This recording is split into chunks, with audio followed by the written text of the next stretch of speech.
এবার আবহাওয়ার খবরে নজর রাখবো। আজ রাজ্যের প্রতিটি জেলায় বজ্রবিদ্যুৎ সহ বৃষ্টিপাতের পূর্বাভাস রয়েছে এবং সঙ্গে 30 থেকে 40 কিলোমিটার বেগে বইতে পারে ঝোড়ো হাওয়া। মঙ্গলবার অর্থাৎ আগামীকাল কলকাতা, নদিয়া, 2 চব্বিশ পরগনা, 2 মেদিনীপুর, হাওড়ায় ভারী বৃষ্টির পূর্বাভাস রয়েছে।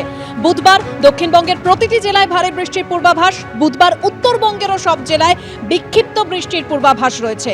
29, 30, 31 মে বাংলার প্রতিটি জেলায় বৃষ্টির পূর্বাভাস রয়েছে। আজকের ফোরকাস্ট হচ্ছে যে আজকে পশ্চিমবঙ্গের সব জেলাতেই ফেয়ারলি ওয়াইড স্প্রেড রেনফল হওয়ার সম্ভাবনা আছে, অর্থাৎ জেলাগুলির অনেক জায়গায় বৃষ্টির সম্ভাবনা রয়েছে। আগামীকাল দক্ষিণবঙ্গের নদিয়া, 2 চব্বিশ পরগনা, 2 মেদিনীপুর, হাওড়া, হুগলি, কলকাতা এই সমস্ত জেলাগুলোতে ফেয়ারলি ওয়াইড স্প্রেড রেনফল হওয়ার সম্ভাবনা রয়েছে। এর বাকি সব জেলাগুলোতে স্ক্যাটার্ড রেনফল হওয়ার সম্ভাবনা রয়েছে। আগামী পরশুদিন 28 তারিখে আবার দক্ষিণবঙ্গের সমস্ত জেলায় ফেয়ারলি ওয়াইড স্প্রেড রেনফল হওয়ার সম্ভাবনা আছে, অর্থাৎ দক্ষিণবঙ্গের জেলাগুলোতে বেশ অনেক জায়গাতেই বৃষ্টির সম্ভাবনা রয়েছে এবং উত্তরবঙ্গের সব জেলায় স্ক্যাটার্ড রেনফল হওয়ার সম্ভাবনা রয়েছে। 30, 30, 31 এই 3 দিন পশ্চিমবঙ্গের সব জেলাতে ওয়াইড স্প্রেড রেনফল হওয়ার সম্ভাবনা আছে। তার মানে 29, 30, 31 এই 3 দিন কিন্তু পশ্চিমবঙ্গের প্রত্যেকটা জেলার অধিকাংশ স্থানে বৃষ্টির সম্ভাবনা আছে। আজকে দক্ষিণবঙ্গের সব জেলা এবং উত্তরবঙ্গের দিনাজপুর এবং মালদায় জেলাগুলোতে বিক্ষিপ্তভাবে 2-1 জায়গায় থান্ডারস্টর্ম উইথ লাইটনিং এবং তার সাথে 30 to 40 কিলোমিটার পার আওয়ার স্পিডে গাস্টি উইন্ড হওয়ার সম্ভাবনা রয়েছে। অন্যদিকে জল থই থই বাণিজ্য নগরী মুম্বাই ব্যাহত হয়েছে রেল পরিষেবা। কাল থেকে টানা বৃষ্টি হচ্ছে মুম্বাইয়ে, আর আগামীকালও ভারী বৃষ্টির পূর্বাভাস রয়েছে।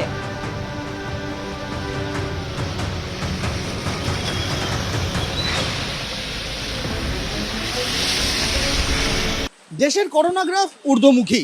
257 থেকে গত 7 দিনে দেশে অ্যাক্টিভ করোনা আক্রান্তের সংখ্যা বেড়ে হয়েছে 1009। করোনা আক্রান্তরা হাসপাতালে চিকিৎসাধীন হচ্ছেন এমন খবর আমাদের রাজ্যের বিভিন্ন সরকারি মেডিকেল কলেজ হাসপাতাল, বেসরকারি হাসপাতাল, নার্সিংহোম থেকেও পাওয়া যাচ্ছে। কলকাতা মেডিকেল কলেজ হাসপাতালে 9 মাসের এক সদ্যজাত এবং 55 বছর বয়সী এক মহিলা করোনা আক্রান্ত হয়ে চিকিৎসাধীন। 22 মে ওই 9 মাসের সদ্যজাতকে ভর্তি করা হয়েছিল কলকাতা মেডিকেল কলেজ হাসপাতালে পেডিয়াট্রিক ইন্টেন্সিভ কেয়ার ইউনিটে। তার কারণ ওই সদ্যজাতের শ্বাসকষ্টজনিত সমস্যা ছিল। এর পাশাপাশি 55 বছর বয়সী ওই মহিলা তিনিও শ্বাসকষ্টজনিত সমস্যা, জ্বর, কাশি নিয়ে হাসপাতালে আসেন বলে চিকিৎসকেরা জানাচ্ছেন। তারও কোভিড RT-PCR করা হয় এবং সেই রিপোর্ট পজিটিভ আসায় তাকেও আইসোলেট করে রাখা হয়েছে হাসপাতালের একটি ওয়ার্ডে। হাসপাতাল কর্তৃপক্ষের বক্তব্য যে দুজনের শারীরিক অবস্থায় এই মুহূর্তে স্থিতিশীল রয়েছে। তারা হাসপাতালে কোভিড আক্রান্তের সংখ্যা বাড়তে শুরু করলে কি ব্যবস্থা নিতে হবে তার একটা প্রস্তুতি রেখে দিয়েছেন। বাকিটা স্বাস্থ্য ভবনের নির্দেশের অপেক্ষা। প্রতীক রায়ের সঙ্গে সন্দীপ সরকার, ABP আনন্দ, কলকাতা।